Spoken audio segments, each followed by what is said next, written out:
संजीव कौशिक जी बताइए, पैसा जो आवंटित हुआ वो कहां पर गया? हाँ बोलिए।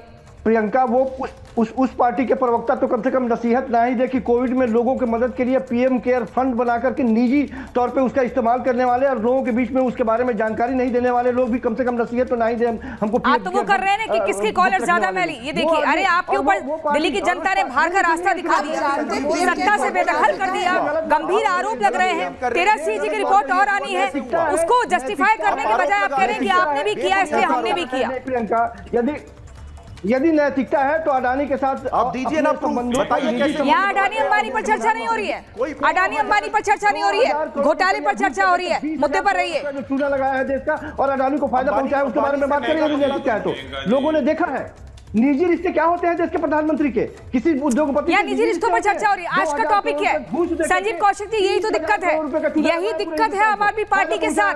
कहती कुछ है, करती कुछ है। सवाल पूछो तो उसको भी डिटेल करके जवाब देती। प्रेम कुमार जी, मैं आपके पास आ रही हूँ। प्रेम कुमार जी, जरा मुझे बताइए, शीश महल को लेकर एक्सक्लूसिव रिपोर्ट है रिपब्लिक भारत के पास और हमें ये जानना है कि शीश महल को लेकर जो 9 करोड़ 43 लाख रुपए का मार्बल, डिजाइनर मार्बल इस्तेमाल किया गया, ये कहां से मार्बल ऐसा आता है?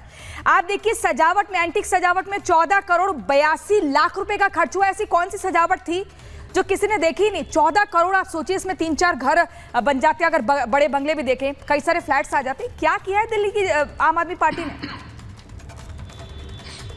प्रियंका जी, सीएजी की रिपोर्ट सिर्फ दिल्ली में तो आती नहीं है, पहले भी कई बार आई है। देश के अलग अलग राज्यों की आती है। 3 दिन पहले उत्तराखंड की भी आई थी और सब जगह सैकड़ों करोड़ रुपए इधर इस मद में खर्च होना था, उस मद में खर्च हो गया। कहीं इस आधार पर कि ऐसे होता तो सर एक्सचेकर को फायदा होता और ऐसे नहीं हुआ, इसलिए एक्सचेकर को नुकसान। प्रेम कुमार जी सुनिए, आप कैसे जस्टिफाई कर रहे हैं? ये कट्टर ईमानदार वाली पार्टी को लेकर सीएजी की रिपोर्ट जब आती है तो वाकई सवाल खड़े होते हैं। तब पूछा जाता है कट्टर ईमानदारी कहां पर गई? प्रियंका जी, बाकी सरकार क्या कट्टर बेईमान वाली है? क्या बात कर रही है आप? सब संवैधानिक पद पर है, सबकी जिम्मेदारी जनता के लिए एक समान है। लेकिन कट्टर ईमानदार बोल बोल के तो सरकार में नहीं आए थे ना बाकी लोग। इसको रहने दीजिए, सारी सरकारें जनता के लिए एक समान रूप से जिम्मेदार है। इसलिए ऐसा नहीं होगा कि अरविंद केजरीवाल से कस के पूछेंगे क्योंकि वो कट्टर ईमानदार बोले थे और दूसरों से आप पूछेंगे ही नहीं। क्यों? उन्होंने कहा था हम दूसरों से अलग हैं। आप भूल गए? रुक जाइए, सुन। आप भूल गए उस टाइम पर जब वो धरना प्रदर्शन करते थे, हम सबसे अलग हैं, अलग राजनीतिक पार्टी बनेगी, हम वैगनआर गाड़ी में रहेंगे, हमें बड़ा बंगला नहीं चाहिए, कोई नौकर चाकर नहीं चाहिए। आप कह रहे हैं आज दूसरे राज्यों में भी आती है। उन बातों का सीएजी की रिपोर्ट की वास्तविकता से अरे 13 रिपोर्ट और पेश होनी है प्रेम कुमार जी, समझ रहे हैं आप? कि अरविंद केजरीवाल की नैतिकता पर बात कर रहे हैं। क्या बात करें, तय कर लीजिए आप। आनंद विजय जी कैसी बात कर रहे हैं प्रेम कुमार जी, जरा बताइए इन्हें। ये कह रहे हैं कि बाकी और राज्यों में भी आती है सीएजी की रिपोर्ट, बाकी और भी भ्रष्टाचार होता है तो यहां पर भी हो गया। अरविंद केजरीवाल ने क्या अनोखा ऐसा काम कर दिया जो बाकी राजनीतिक पार्टी करती है वो उन्होंने भी किया। ये किस तरीके से जस्टिफाई कर रहे हैं? दिल्ली की जनता ने क्यों चुना था? अलग होगी पार्टी, कट्टर ईमानदार, और यहां पर देखिए आज जब आरोप लग रहे हैं तो कैसे जस्टिफाई किया जा रहा है? प्रेम कुमार जी को यह बताना चाहिए पूरे देश को और पूरे राष्ट्र को कि जो सीएजी की रिपोर्ट उत्तराखंड की बात कर रहे हैं और जो दिल्ली की उत्तराखंड रिपोर्ट सीएजी की आबकारी नीति या शराब घोटाले में आई है, उसमें जिस प्रकार का इंडाइटमेंट है उस प्रकार का इंडाइटमेंट क्या उत्तराखंड में है? यहाँ स्पष्ट रूप से कहा गया है कि आपने टेंडरिंग के प्रोसेस में जो उनके लिमिट थे उसको चेक करने का कोई प्रयास नहीं किया। आप 4 सरकारी कंपनियां मिलके 60% शराब बेचा करती थी दिल्ली में, आपने उसको हटा दिया और 12 और ले आए। पहले एक व्यक्ति 1 लाइसेंस ले सकता था, आपने एक व्यक्ति को 2 दर्जन लाइसेंस देने की अनुमति दी। आपने कमीशन 5% से बढ़ाकर 12% कर दिया। इन सब चीजों को आपने इस आवरण में किया कि प्रोजेक्टेड प्रॉफिट 8,000 करोड़ होगा। यही तो कहा था ना। संजीव कौशिक जी सुन रहे हैं बहुत ध्यान से, मैंने बहुत सूक्ष्मता से उस रिपोर्ट को प्रेम कुमार जी पढ़ा है।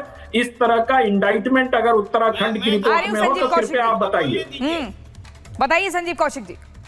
मैं जवाब देता हूं। दीजिएगा प्रेम कुमार जी, पहले संजीव कौशिक बोलेंगे। देखिए यही बात तो मैं लगातार कह रहा हूं कि 4,108 करोड़ से 8,911 करोड़ जो प्रोजेक्टेड फायदे की बात थी वो वही दिखाया गया था ना। तो इस योजना को, इस स्कीम को, इस पॉलिसी को लागू करने के बाद में चलने दिया जाता तब तो। ईडी ने बंद कर दिया, सीबीआई ने केस कर दी, एलजी साहब ने इसके अगेंस्ट में बात करनी शुरू कर दी और आगे बात बढ़ा दी।